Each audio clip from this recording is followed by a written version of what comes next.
વિદ્યાર્થી મિત્રો, chapter number 9 જૈવ અણુ, જેમાં આપણે પ્રોટીનની વાત કરીએ છીએ અને એમાં આપણે પ્રોટીનના ગુણધર્મ વિશે વાત કરી ગયા. પ્રોટીનની આપણે વાત કરી હતી કે પ્રોટીન શું છે, તો પ્રોટીન એ એમિનો એસિડ 20 પ્રકારના જુદા જુદા એમિનો એસિડ જ્યારે એકબીજા સાથે જોડાય અને જોડાવાથી એ જોડાણ વખતે કયો બંધ બને છે એમની વચ્ચે, તો કે પેપ્ટાઇડ બંધ બને છે અને જે શૃંખલા બની એને પોલીપેપ્ટાઇડ શૃંખલા કહેવાય.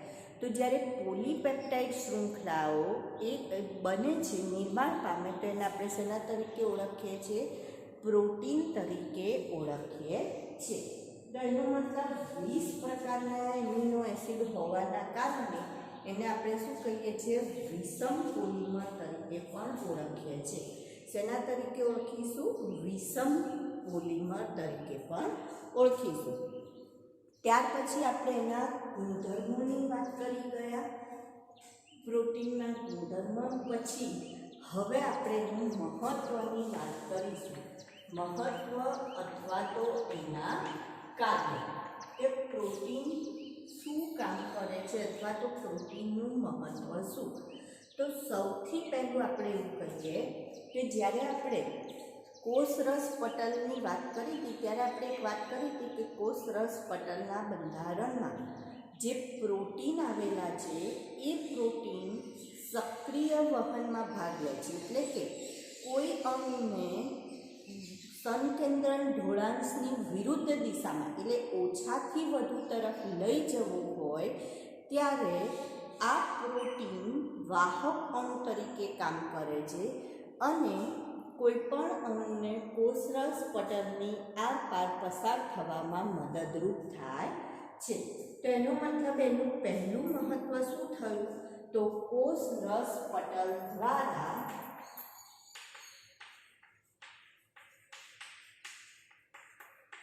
દ્રવ્યોના વહનમાં મદદરૂપ થાય છે.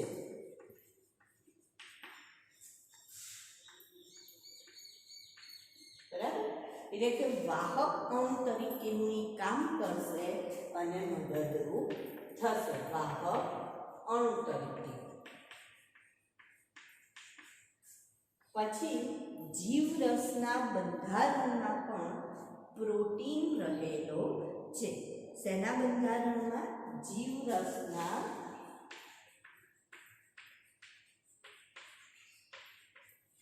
બંધારણમાં. એમાં પણ શું રહેલું છે? તો કે પ્રોટીન રહેલું હોય છે. એ પછી જો આપણે વાત કરીએ કે આપણા શરીરની અંદર સૂક્ષ્મ જીવો સામે લડવા માટે આપણને જો મદદરૂપ થતા હોય તો એ છે આપણા એન્ટીબોડી. જેમ અત્યારે તમે સાંભળતા હશો કે ઇમ્યુનિટી વધારવા માટે વિટામિન સી લો, ઝીંક લો, ઝીંકવાળું અને વિટામિન સી વાળો ખોરાક લો. તો ઇમ્યુનિટી એટલે શું? તો કે આપણામાં રોગ પ્રતિકારક શક્તિ. તો આ જે રોગ પ્રતિકારક શક્તિ એને વધારવા માટે એન્ટીબોડી જરૂરી છે. તો આ એન્ટીબોડી શું છે? તો કે એ પ્રોટીન છે એક પ્રકારના, એટલે ચેપી જીવાણુ સામે લડે છે. ચેપી જીવાણુ સામે લડે છે. ચેપી જીવાણુ સામે લડે છે. બરાબર? કયા સ્વરૂપે લડે છે? તો કે એન્ટીબોડી સ્વરૂપે. કયા સ્વરૂપે? એન્ટીબોડી સ્વરૂપે. એન્ટીબોડી સ્વરૂપે એ ચેપી જીવાણુ સામે લડવાનું કામ કરશે. પછી કેટલાક પ્રોટીન જે છે એ અંતઃસ્ત્રાવ તરીકે વર્તે અને ઉત્સેચક તરીકે વર્તે. કેટલાક પ્રોટીન અંતઃસ્ત્રાવ અને ઉત્સેચક તરીકે વર્તે છે. અથવા તો આપણે એવું કહીશું કે કેટલાક અંતઃસ્ત્રાવ અને ઉત્સેચકો પ્રોટીનના બનેલા છે. જો આપણે ઉદાહરણ લઈએ તો પિચ્યુટરી ગ્રંથિમાંથી જે સ્ત્રાવ પામતો અંતઃસ્ત્રાવ છે, સ્વાદુપિંડમાંથી સ્ત્રાવ પામતા અંતઃસ્ત્રાવ છે, તો અને પેરાથાઇરોઇડ ગ્રંથિમાંથી સ્ત્રાવ પામતા અંતઃસ્ત્રાવ, તે પેપ્ટાઇડ પ્રકારના અંતઃસ્ત્રાવ છે. કયા પ્રકારના અંતઃસ્ત્રાવ? પેપ્ટાઇડ પ્રકારના. તો કેટલાક પ્રોટીન એ અંતઃસ્ત્રાવ અને ઉત્સેચકો તરીકે પણ વર્તી શકે છે. પછી પ્રાણી સૃષ્ટિમાં જોઈએ આપણે તો કોલેજન પ્રભાવી પ્રોટીન છે, જેના પ્રભાવી પ્રોટીન. તેની વાત કરીએ આપણે પ્રાણી સૃષ્ટિમાં. પ્રાણી સૃષ્ટિમાં કોલેજન નામનું પ્રોટીન જે છે એ પ્રભાવી પ્રોટીન છે, એટલે મોટાભાગે એના શરીરના બંધારણમાં એમ કે કોલેજન નામનું પ્રોટીન આવેલું હોય. એવી જ રીતના જો જીવાવરણની વાત કરો તો જીવાવરણમાં જો હવે ખાલી પ્રાણી સૃષ્ટિ નહીં, ખાલી પ્રાણીની વાત નથી કરતા આપણે, હવે આપણે કયો શબ્દ વાપર્યો? જીવાવરણ. તો જીવાવરણમાં પ્રાણી, વનસ્પતિ, સૂક્ષ્મજીવ બધા જ આવી ગયા. તો એમાં જો પ્રભાવી પ્રોટીન ગણીએ તો એનું નામ છે જીવાવરણમાં પ્રભાવી પ્રોટીન. એનું નામ છે રુબિસ્કો. શું નામ છે? રુબિસ્કો. હવે આનું પૂરું નામ જોઈએ આપણે તો રિબ્યુલોસ. ઘણી જગ્યાએ આનું પૂર્ણ નામ પૂછાય. રિબ્યુલોસ, આરયુ એટલે રિબ્યુલોસ, BI એટલે બાય, રિબ્યુલોસ બાયફોસ્ફેટ. રિબ્યુલોસ બાયફોસ્ફેટ, S એટલે ફોસ્ફેટ છે, બાયફોસ્ફેટ, C એટલે કાર્બોક્સિલેઝ અને O એટલે ઓક્સિજન.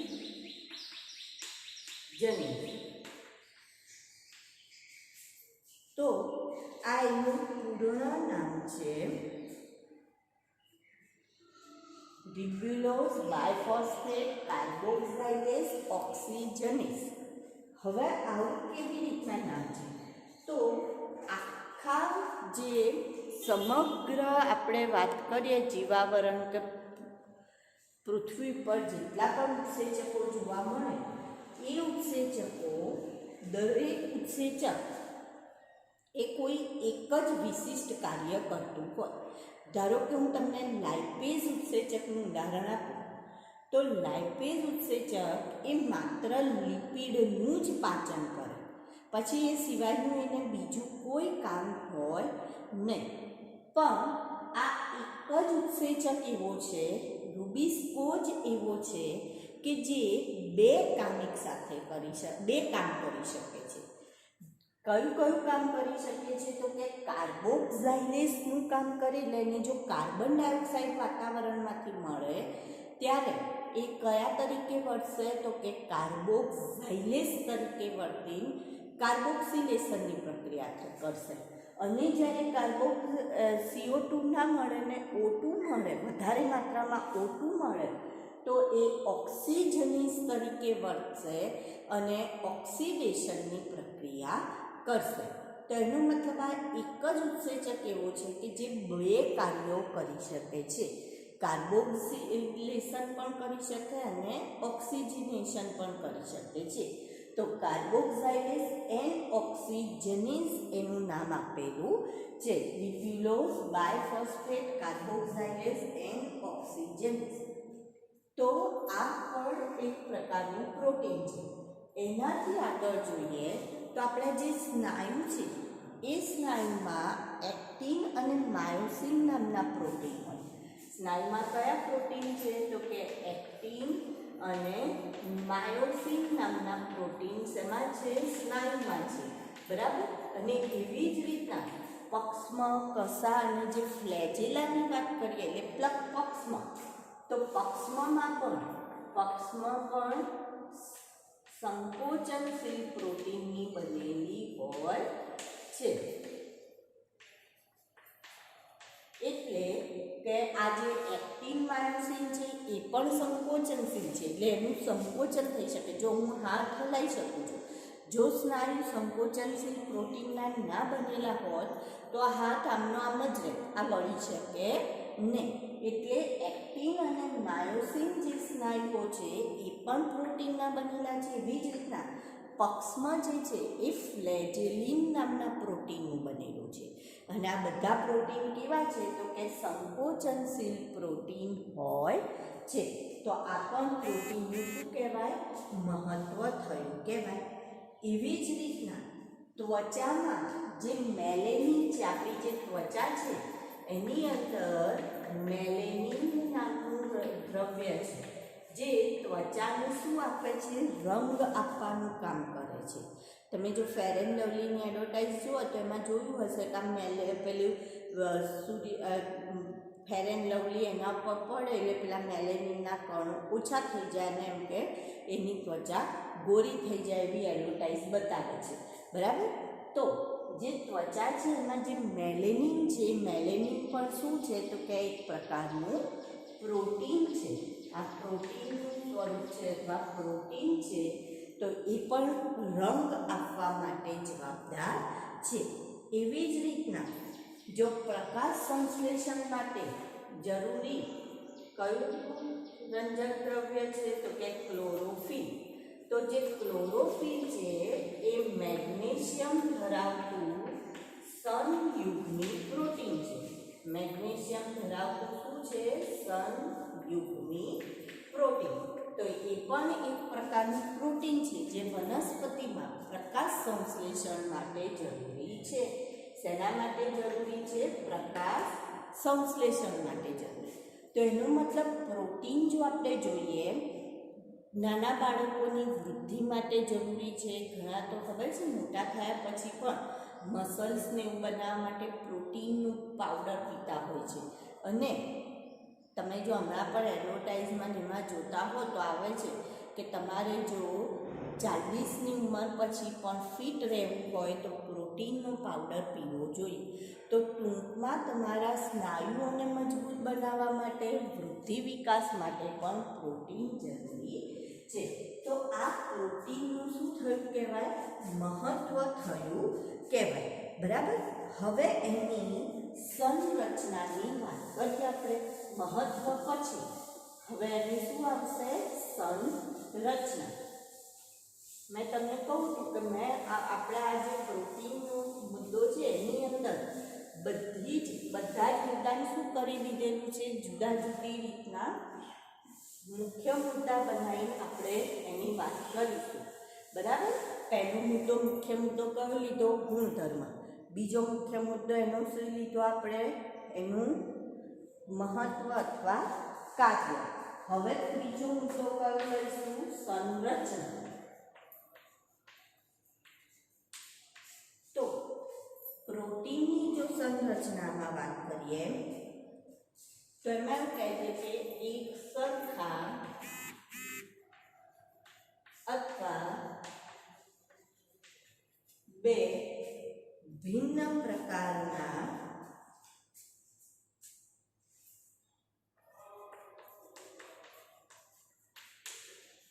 બે એમિનો એસિડ એકબીજા સાથે જોડાય. બરાબર. અને નિર્જલીકરણ પામે. શું થશે, નિર્જલીકરણ. એનો મતલબ પાણીનો અણુ દૂર થાય તો ડાયપેપ્ટાઇડ શૃંખલા રચાય છે. ડાયપેપ્ટાઇડ શૃંખલામાં ફરી પાછો ત્રીજો એમિનો એસિડ ઉમેરાય એટલે એને આપણે શેના તરીકે ઓળખીએ, ટ્રાય પછી ટેટ્રા, ટેટ્રા પછી પેન્ટા. એવી રીતના પોલીપેપ્ટાઇડ શૃંખલાનું નિર્માણ થશે. હવે જો આપણે એમિનો એસિડનું બંધારણ જોઈએ તો એમિનો એસિડના બંધારણમાં આપણે વાત કરી હતી કે એમિનો એસિડના બંધારણમાં એક છેડે NH2 એમિનો સમૂહ અને એક છેડે શું આવેલું છે? કાર્બોક્સિલ સમૂહ આવેલો છે. તો જો અહીંયા R1 લખ્યું છે એનો મતલબ આ એક એમિનો એસિડ થયો. હવે આ એમિનો એસિડ બીજા એમિનો એસિડ સાથે જોડાય એટલે અહીંયા હું લખીશ R2.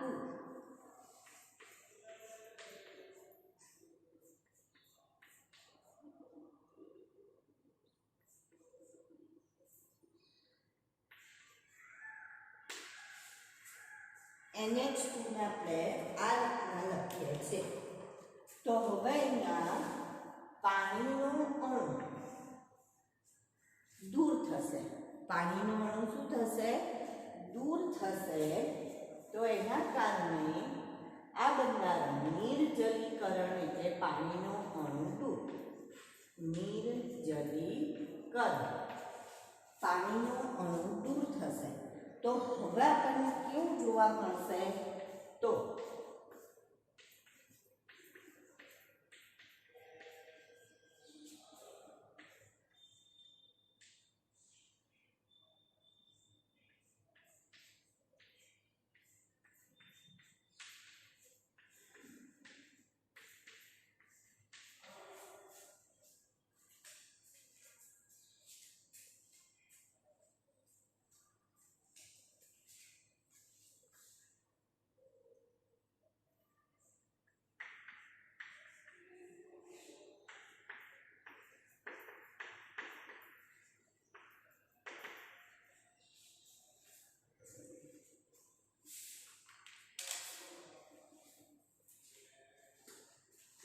તો હવે આપણને આ રીતનું બંધારણ જોવા મળશે. હવે અહીંયા તમે જુઓ કેટલા એમિનો એસિડ જોડાયા? 2 એમિનો એસિડ. તો આ ડાયપેપ્ટાઇડ. આવી રીતના આગળ ત્રીજો જોડાય. બરાબર? સારું. અહીંયા પેપ્ટાઇડ બંધ માટેનું શું છે? CONH. પેપ્ટાઇડ બંધ માટે શું આવે છે? CONH, જેને આપણે શેના તરીકે ઓળખીએ છીએ? પેપ્ટાઇડ બંધ તરીકે ઓળખીએ છીએ. હવે આ જે શૃંખલા છે પ્રોટીનની, એની અંદર આને અહીંયા પેપ્ટાઇડ બંધ અને આ શૃંખલાને આપણે પોલીપેપ્ટાઇડ શૃંખલા કહીએ. તો આની અંદર તમે એક છેડો જોશો જ્યાં NH2 સમૂહ છે અને બીજો છેડો જોશો ત્યાં હંમેશા શું આવશે? COOH. તો જે છેડે NH2 આવે એને N ટર્મિનલ કહેવાય. શું કહેવાય? N terminal. તો જે છેડાએ NH2 આવેલું હોય એને શેના તરીકે ઓળખીશું આપણે? આ છેડાને શું કહીશું? N ટર્મિનલ અથવા તો એમિનો ટર્મિનલ તરીકે પણ ઓળખાય. એમિનો ટર્મિનલ તરીકે ઓળખાય. અને જે છેડે બીજા છેડે હંમેશા શું હોય? તો કે કાર્બોક્સિલ હોય તો એને C ટર્મિનલ કહેવાય. શું કહેવાય? C ટર્મિનલ અથવા કાર્બોક્સિલ ટર્મિનલ. શેના તરીકે ઓળખીશું? Carboxyl terminal. તો એનો મતલબ પ્રોટીનની જે શૃંખલા છે એ સમથિંગ આવી હોય. આ પ્રોટીનની શૃંખલા છે. તો અહીંયા N હોય અને એક બાજુ શું છેડો હશે? તો કે C ટર્મિનલ આવેલો હોય છે. એક બાજુ શું હોય? N અને બીજી બાજુ હંમેશા C ટર્મિનલ આવેલો હોય છે. તો આ પ્રોટીનની સંરચનાની વાત થઈ. બરાબર? પ્રોટીનનું શું જોયું આપણે? સંરચના. હવે આપણે વાત કરીએ છીએ પ્રોટીનના પ્રકારની વાત કરીશું.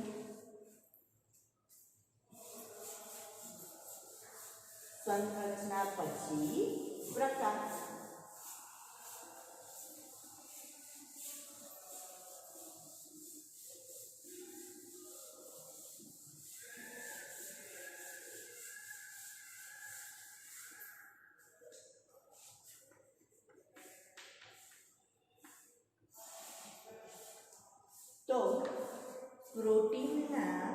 બે પ્રકાર પાડવામાં આવે છે, સરળ પ્રોટીન અને સંયુગ્મી પ્રોટીન. કેટલા પ્રકાર પાડેલા છે? બે પ્રકાર. કયા કયા પ્રકાર પાડેલા છે? સરળ પ્રોટીન અને સંયુગ્મી પ્રોટીન. પ્રોટીનના કેટલા પ્રકાર પાડવામાં આવે છે? બે. કયા બે પ્રકાર છે? સરળ પ્રોટીન અને સંયુગ્મી પ્રોટીન. હવે સરળ કોને કહેવાય? તો જેની રચનામાં ફક્ત એમિનો એસિડ હોય, જેની રચનામાં ફક્ત એમિનો એસિડ હોય એને આપણે શેના તરીકે ઓળખીશું? સરળ પ્રોટીન. અને સંયુગ્મી પ્રોટીન કોને કહેવાય? તો જેની રચનામાં એમિનો એસિડની સાથે બિન પ્રોટીન ભાગ આવેલો હોય. બિન પ્રોટીન ભાગ ઘટક અથવા એને શું કહેવાય? અન્ય દ્રવ્ય હોય તો એને આપણે શેના તરીકે ઓળખીએ? સંયુગ્મી પ્રોટીન તરીકે ઓળખીએ છીએ.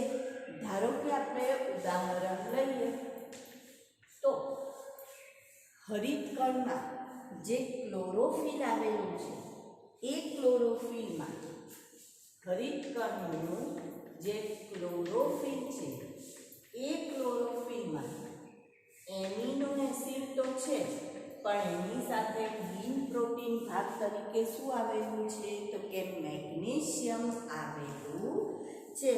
શું આવેલું છે? મેગ્નેશિયમ. એવી જ રીતના બીજું ઉદાહરણ લઈએ. આ શેમાં જોવા મળશે? ક્લોરોફિલ હરિતકણમાં. બરાબર. એવી જ રીતના આ વનસ્પતિની વાત થઈ. જો રક્તકણની વાત કરું તો રક્તકણમાં હિમોગ્લોબિન, HB એટલે શું કહેવાય? હિમોગ્લોબિન. તો હિમોગ્લોબિનમાં એમિનો એસિડની સાથે હિમ, હિમ એટલે શું? આયન. આયન આવેલા હોય છે, Fe. બરાબર. તો એ બિન પ્રોટીન ભાગ થયો. તો એમિનો એસિડ છે પણ એની સાથે અન્ય દ્રવ્ય જોડાય છે, અન્ય પદાર્થ જોડાય છે, માટે એને સ્ટવ પ્રોટીન કહેવાય, સંયુગ્મી પ્રોટીન કહેવાય. હવે જ્યારે આપણે એના સરળ પ્રોટીનની વાત કરીએ તો સરળ પ્રોટીનમાં શું કહે છે કે એની રચનામાં ફક્ત શું આવેલું છે? તો કે એમિનો એસિડ જ આવેલા હોય છે. તો હવે એના વિવિધ પેટા પ્રકાર આપણને જોવા મળશે. કયા પેટા પ્રકાર જોવા મળશે? તો એના જે પેટા પ્રકાર છે એની આપણે વાત કરીએ.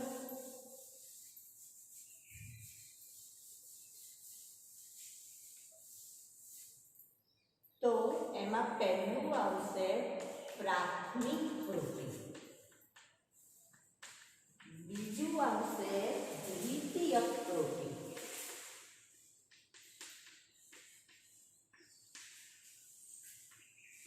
ત્રીજું તૃતીયક અને ચોથું ચતુર્થક પ્રોટીન.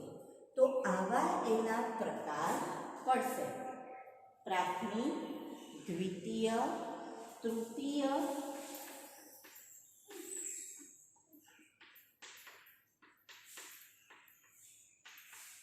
અને ચતુર્થક પ્રોટીન. તો સરળ પ્રોટીનના પેટા પ્રકારની જો વાત કરીએ તો કયા કયા પેટા પ્રકાર છે? તો કે પ્રાથમિક પ્રોટીન, દ્વિતીયક પ્રોટીન, તૃતીયક પ્રોટીન અને ચતુર્થ પ્રોટીન એના પેટા પ્રકાર છે. હવે પહેલું આપણે લઈએ પ્રાથમિક પ્રોટીન.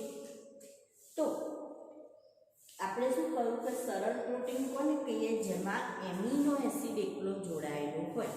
તો હવે અહીંયા સરળમાં પ્રાથમિક કોને કહેવાય તો કે કયા પ્રકારના કયા એમિનો એસિડ અને કેટલા ક્રમમાં એટલે 10 જોડાયા છે, 5 જોડાયા છે, એટલે ટૂંકમાં કયા પ્રકારના કયા ક્રમમાં અને કેટલા એમિનો એસિડ જોડાયા છે, બરાબર, તેના આધારે નક્કી થતું બંધારણ. તેના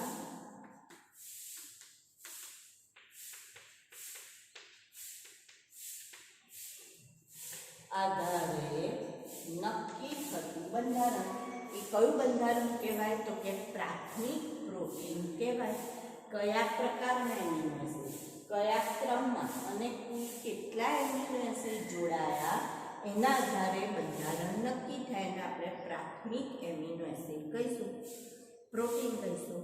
હવે જ્યારે પ્રાથમિક શૃંખલા કુંતલાકાર ચપટી બને, પ્રાથમિક શૃંખલા કુંતલાકાર અથવા તો ચપટી તકતીમય બને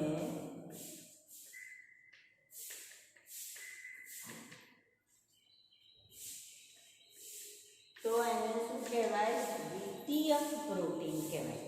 જો જે પ્રાથમિક છે એ જ શૃંખલા કેવી બનવાની છે તો કે એનો આકાર કેવો બની જાય તો કે કુંતલ આકાર બની જાય. એનો આકાર કેવો બની જાય? કુંતલ આકાર બની જાય. તો એને આપણે શું કહીશું તો કે એને આપણે શેના તરીકે ઓળખીએ છીએ તો કે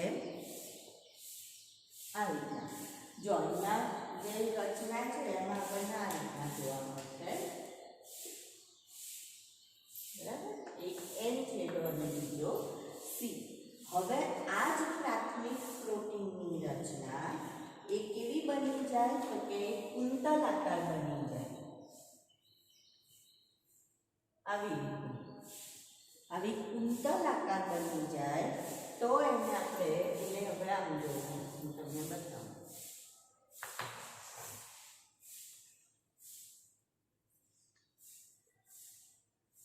આવી રચના બનતી જાય તો એને આપણે શેના તરીકે ઓળખીએ છીએ? દ્વિતીયક પ્રોટીન તરીકે ઓળખીએ છીએ. આમ પણ ચાલે અથવા તો આવે. આ તમને DNA જેવું પાછું લાગશે. તો આ જે રચના છે એને આપણે શેના તરીકે ઓળખીએ છીએ? દ્વિતીયક પ્રોટીન તરીકે ઓળખીશું. શેના તરીકે ઓળખીશું? દ્વિતીયક પ્રોટીન. ત્યાર પછી એવું કહે છે કે એક પોલીપેપ્ટાઇડ શૃંખલા ધરાવતા અણુની 3D ગોઠવણી. એક પોલીપેપ્ટાઇડ શૃંખલા ધરાવતા અણુની કેવી ગોઠવણી થાય? 3D ગોઠવણી જો થાય તો એને આપણે કયું પ્રોટીન કહીએ છીએ? તૃતીયક પ્રોટીન કહીએ છીએ. તો 3D ગોઠવણી એટલે કેવું કહે છે આપણને? તો 3D નો મતલબ એ ઉપસેલું જોવા મળશે.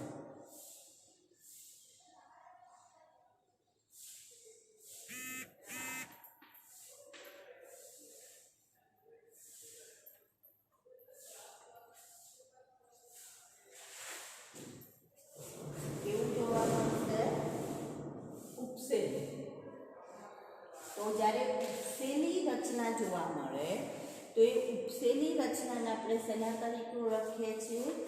તૃતીયક પ્રોટીન તરીકે ઓળખીએ છીએ.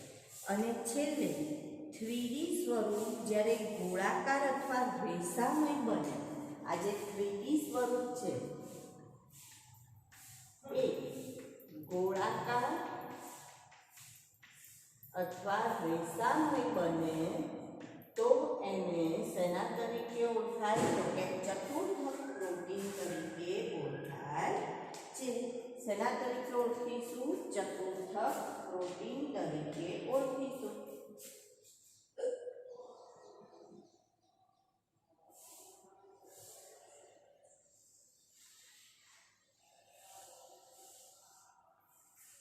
આવું ગોળાકાર બને છે, બરાબર.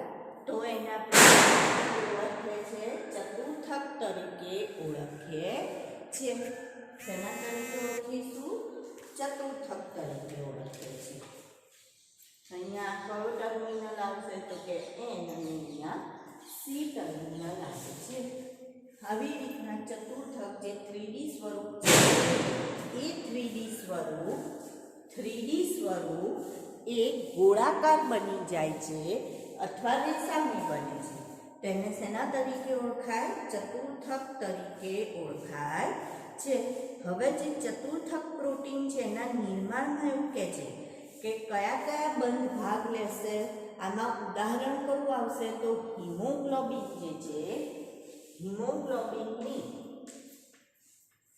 આલ્ફા અને બીટા શૃંખલા. હિમોગ્લોબિનની કઈ શૃંખલા? તો કે 2 આલ્ફા શૃંખલા અને 2 બીટા, એટલે કુલ કેટલી શૃંખલા હોય છે? 4 શૃંખલા જ્યારે ગોઠવાય છે અને એમાં જે આયન હોય છે એ 4 આયન ગોઠવાયેલા હોય છે.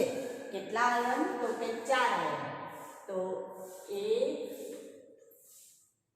2 3 અને 4 શું છે? તો કે આયન છે. આ 4 શું જોવા મળે છે આપણને? આયન. તો હિમોગ્લોબિનની 2 આલ્ફા શૃંખલા અને 2 બીટા શૃંખલા જ્યારે ગોઠવાય છે ને એમાં 4 એફીના અણુ ગોઠવાયેલા હોય છે, બરાબર. તો આની અંદર કયા કયા બંધ બને છે? તો કે ડાયસલ્ફાઇડ હાઇડ્રોજન. જ્યારે આવું બંધારણ બને તો એની અંદર કયા કયા બંધ બને? તો કે ડાયસલ્ફાઇડ બંધ બને, એટલે 2 S વચ્ચે બંધ બને. હાઇડ્રોજન બંધ બને છે. પછી એનાથી આગળ ત્રીજો બંધ બને છે હાઇડ્રોફોબિક બંધ. કયો બંધ? હાઇડ્રોફોબિક. અને છેલ્લે આયોનિક. તો કેટલા બંધ બને છે? 4 બંધ જ્યારે ચતુર્થક રચના બને ત્યારે બને છે. તો આ પ્રોટીન વિશેની આપણે માહિતી સંપૂર્ણ થઈ.